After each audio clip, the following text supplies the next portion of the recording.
Tasty chicken കറി കണ്ടാലോ? കഴുകി വെച്ച ചിക്കനിലേക്ക് ആവശ്യത്തിന് ജിഞ്ചർ ഗാർലിക് പേസ്റ്റ് ഇടുക, പച്ചമുളക് ചതച്ചതിടുക. അത് കഴിഞ്ഞതിന് ശേഷം കുറച്ച് തൈര് ഒഴിക്കുക. തൈരെല്ലാം ആവശ്യത്തിന് മതി. ടേസ്റ്റ് അനുസരിച്ച് ഉപ്പിടുക. എന്നിട്ട് നന്നായിട്ട് കൈ കൊണ്ട് മിക്സ് ചെയ്യണം. അതിനുശേഷം കുറച്ച് ചിക്കൻ മസാലയും കൂടി ആഡ് ചെയ്തതിന് ശേഷം നന്നായിട്ട് മിക്സ് ചെയ്തിട്ട് ഓവർനൈറ്റ് ഫ്രിഡ്ജിൽ വയ്ക്കുക. അങ്ങനെ ചെയ്യുമ്പോൾ ഈ മസാലയെല്ലാം ചിക്കനിൽ പിടിച്ച് നല്ലൊരു ടേസ്റ്റി ആയിട്ട് കിട്ടും.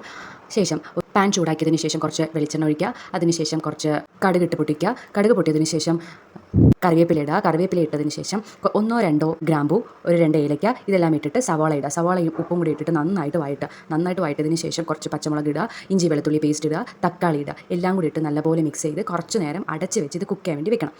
അടപ്പ് തുറക്കുമ്പോഴത്തേക്കും നമ്മുടെ തക്കാളി എല്ലാം വെന്തിട്ടുണ്ടാവും. അതിനുശേഷം മല്ലിയില ഇടുക. മല്ലിയിലൊക്കെ ഇട്ട് ഒന്ന് വഴറ്റിയെടുത്തതിന് ശേഷം തൈര് ചേർക്കുക. തൈര് വളരെ കുറച്ച് മതി. നമ്മൾ ചിക്കനിൽ ഇട്ടിട്ടുണ്ട്, അതുകൊണ്ട് കുറച്ച് മതി. കുറച്ച് ചിക്കൻ മസാല മാത്രം മതി. ഇനി നമ്മൾ ചിക്കൻ മസാല ചേർക്കുന്നില്ല. മാരിനേറ്റ് ചെയ്ത് വെച്ച ചിക്കനും കൂടെ ചേർത്തിട്ട് വഴറ്റി അടച്ച് വെക്കുക. അടച്ച് വെച്ചതിന് ശേഷം അത് നല്ലപോലെ ചിക്കനിൽ നിന്ന് വെള്ളം വരുന്നത് വരേക്കും നമ്മൾ അടച്ച് വെച്ച് വേവിക്കുക. അടപ്പ് തുറന്ന് കുറച്ച് മുളക് പൊടി ഇട്ടതിന് ശേഷം കുറച്ച് മഞ്ഞൾപ്പൊടി ഇതും കൂടി ഇട്ട് നന്നായിട്ട് മിക്സ് ചെയ്തിട്ട് ഈ സമയം നമ്മൾ ചേർത്ത മസാലയെല്ലാം ചിക്കനിൽ പിടിക്കണം. അതിന് ശേഷം കുറച്ച് ചൂടുവെള്ളം ഒഴിക്കുക. ചൂടുവെള്ളം ഒഴിച്ചിട്ട് വീണ്ടും നമ്മൾ അടയ്ക്കുക. അടച്ച് വെച്ച് തുറക്കുമ്പോഴത്തേക്കും നമ്മുടെ ടേസ്റ്റി ചിക്കൻ കറി റെഡിയായി.